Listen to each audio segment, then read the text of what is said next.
And Samir? I kept my gaze trained on my plate, memorizing the China's webbed pattern, hoping she hadn't heard the hitch in my voice. Fleur shrugged in that wonderfully French way that reminded me of him. A wave of nostalgia crashed over me. It had been 4 months after all. No idea. You know how Samir is. You can't exactly predict what he's going to do next. No kidding. Not being able to predict Samir's moves was exactly what got me into this mess in the first place. Not that I regretted our one night together. I just wished to hell he'd given me more to go on than a text the morning after, followed by a cryptic one in July.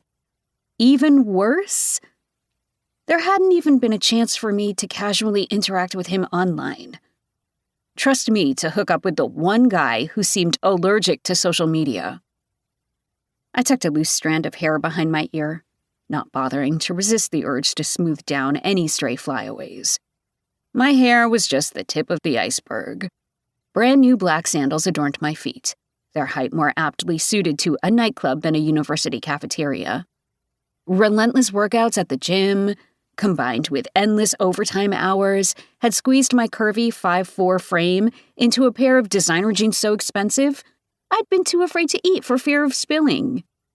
A new black halter top completed the look that an hour ago I thought had screamed, I look good without trying to, but now felt more like, I'm desperate over here.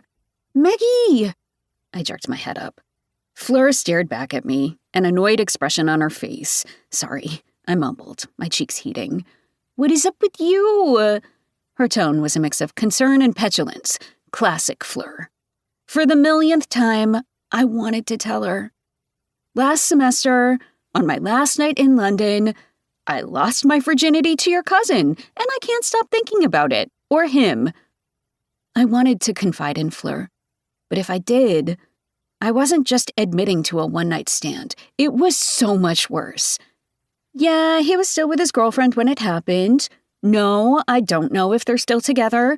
No, I don't know if he likes me, or if he regrets it, or if he thinks about that night at all.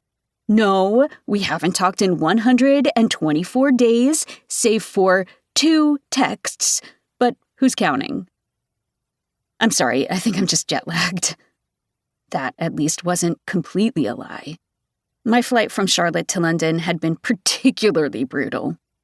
I stared back at the clock. 5 minutes left. Unfucking believable. I'd been camped out here for like 4 hours. No way I'd missed him. Was he avoiding me? I sighed, pushing back my chair. I knew when to admit defeat. I'm going to head up to the room and go to bed. Can I join you? I froze, my entire body prickling with awareness. I knew that voice. That teasing tone. It had been haunting me for months. Samir! Fleur jumped up from the table and launched herself at her cousin. I turned, time moving in slow motion. Fragmented images and thoughts flew at me. Flashes back to that night. His body pressing into me, his hands molding my curves, his lips devouring mine, mixed with the reality of Samir in the flesh. My gaze ran over his body, drinking in the sight of him.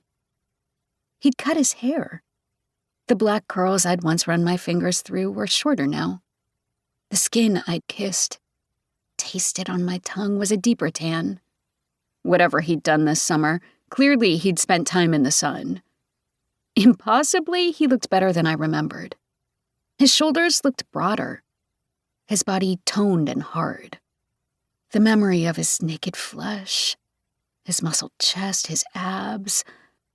I flushed. Would I always look at Samir and see him naked? It was an excellent trick, and exquisite torture all rolled into one. Just being here, a foot away from him, was enough to tempt me. I ached to reach out, brush my fingers against his skin, and curl into that warmth. And then I heard that voice again, sexy and sultry, the husky tone winding its way through my body, sending a shiver in its wake. I could drown it.